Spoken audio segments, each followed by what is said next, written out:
Kia ora and bienvenue. This is Matt, the Kiwi physio in France here, and I'm doing a presentation today on to believe or not to believe, who and what we can trust in fitness and training.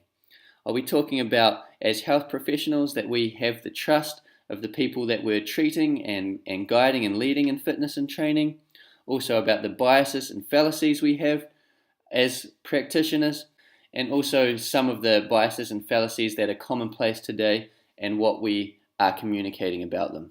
As health professionals or coaches or trainers, we have a major influence on what people believe is right or wrong in the fitness and training world and sphere.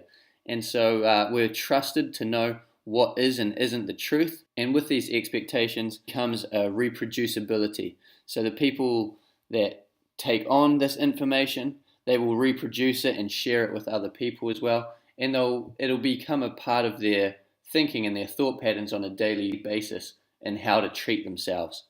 So we have a big authority in people's lives that we need to take responsibility for. Like this guy here, he's got a white coat and a stethoscope and a gold watch, so he must know what he's talking about, obviously. So if he says something's wrong, there's obviously something wrong. And if he says everything's okay, then it's a lot of peace of mind for a patient. So we have a strong power in the words we use and the communication we have. So it's for us to take responsibility in knowing how to use that. Whether we like to admit it or not, we all have different biases and fallacies. So how can we communicate these with integrity to our clients and patients? Well, the first step is to admit that we have them. We need to acknowledge that there's certain things that we believe or don't believe because of our educational background perhaps, because of some research and evidence that we've seen or done, or maybe it's just personal preference. And from our experiences and how we've treated people, we've seen a cause effect and we've just assumed what the reason is behind what's causing the new change.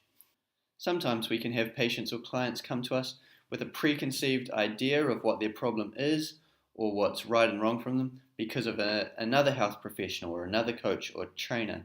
How, if we see the problem differently, can we communicate with integrity without defaming that other professional or that other coach or trainer, and just explain in an integrous way why we think there could be something else wrong or something else happening? So we need to be thinking about how we can reassure and encourage and inspire confidence in our patients, how we can give them new belief systems that will encourage them in their rehabilitation or in their exercises and their treatments. So the best communication is honest communication. It will build trust in our patients.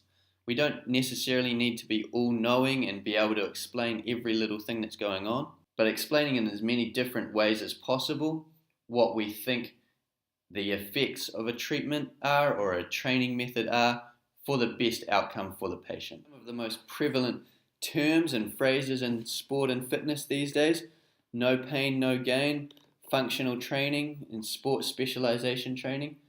What are we communicating about these things? What are the biases and fallacies that health professionals, that trainers and coaches have been communicating to people? Because what they hear and believe from us will often be something that they will reproduce in the future and will take on for themselves and how they continue to train, and then their motivation for training, why or how they will train.